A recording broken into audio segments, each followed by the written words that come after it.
chimera that we've done on our tutorial, which in that case it's black. This one's more of a Damsel or Callibaetis. I really like this pattern because it can imitate a lot of different things.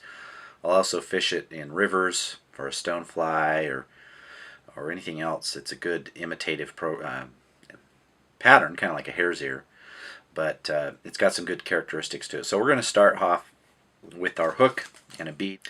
And again, as with the Chimera, the other tutorial we did, you can vary the colors and of course the size, and that's kind of the whole point here. So we have our hook in, and we're just going to attach our thread, and this is some Montana Fly premium thread, and it's a light brown 8/0, or sorry, 6/0. And I want to tie that in, get the bead out of my way. And I've got my mono eyes.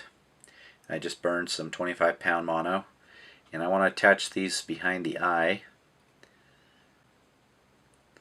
And you want to leave enough room for the head, but you don't want to have it take too much of the thorax area, so just tie that in like that.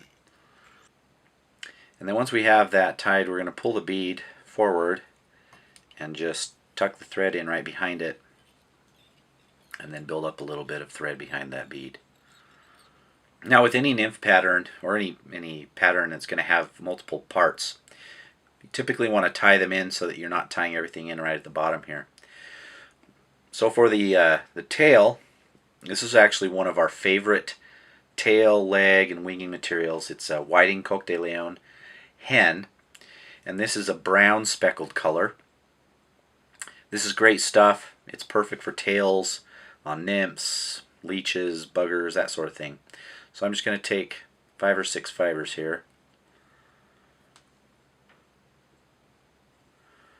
and we're going to attach those at about 3/4 the length of the body.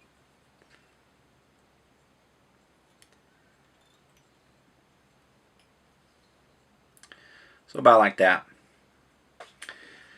Now I'm going to take my UTC Ultra Wire. This is gold in small size. And what I like to do here is simply tie that in at the tail, but have the remainder of that tag end go up the body, and I will actually tie that up and then back down.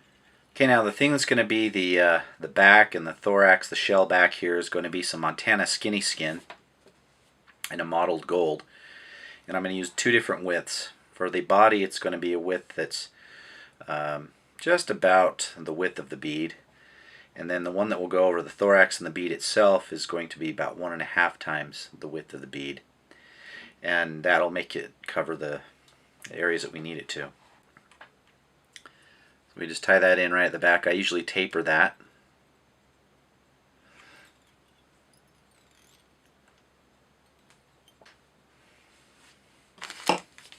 And now for our dubbing, we're going to use some ice dub. This is pheasant tail. This is a great Callibaetis and Damsel color. And what I want to do is I want to grab some dubbing wax. And this is just the Hairline Touch Dub. I really only do this to make sure that I can get this to adhere a little bit to the thread. I still want it to be buggy, so I just very lightly dub a little bit on there. And then we're just going to wrap the body.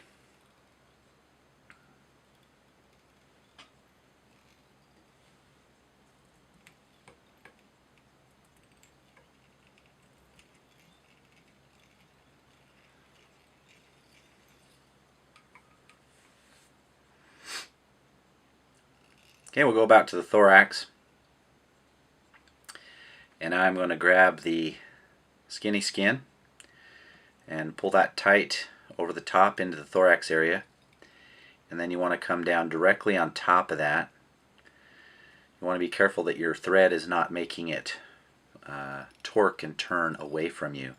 So that's why you want to pull your thread straight down. And I'm just going to come in here and snip that.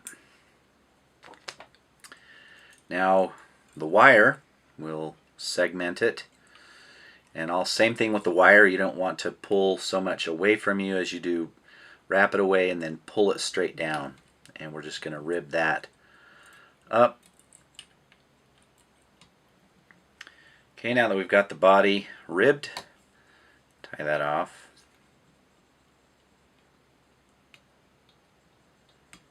Break off my wire.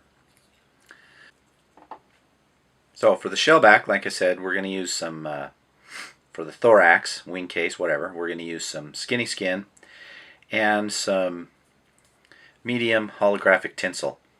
And this is a copper color.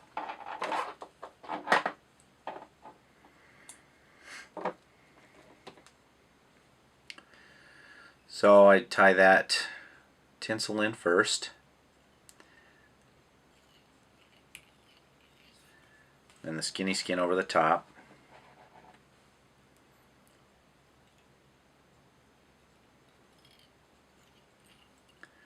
I usually want to pull them over and make sure that I can center them. And then I usually work my thread back to just that hook point, just above that. And that'll allow us to build up our thorax with some dubbing. I'm just going to do the same thing, use my touch dub and the UV, or the ice dub pheasant tail.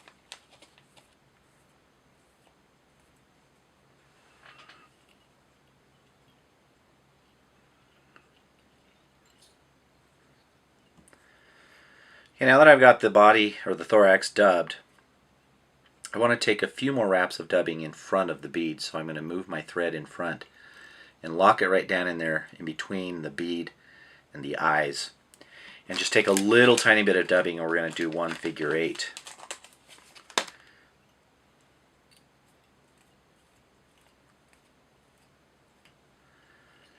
So again, just to back up in there,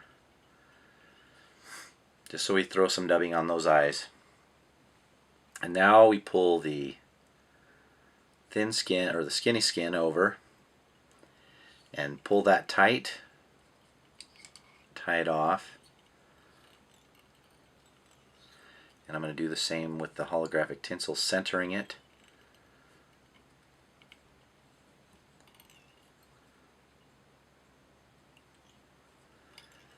And then you want to pull those both back together and do a couple of locking wraps in front before you trim this. Then we'll just get in here real tight. And then we just want to build up a little bit of a head where that's tied off.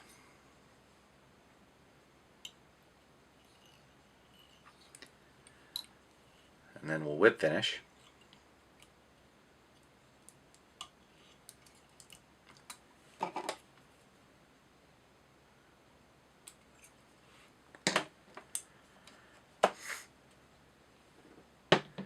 I'm just going to grab some,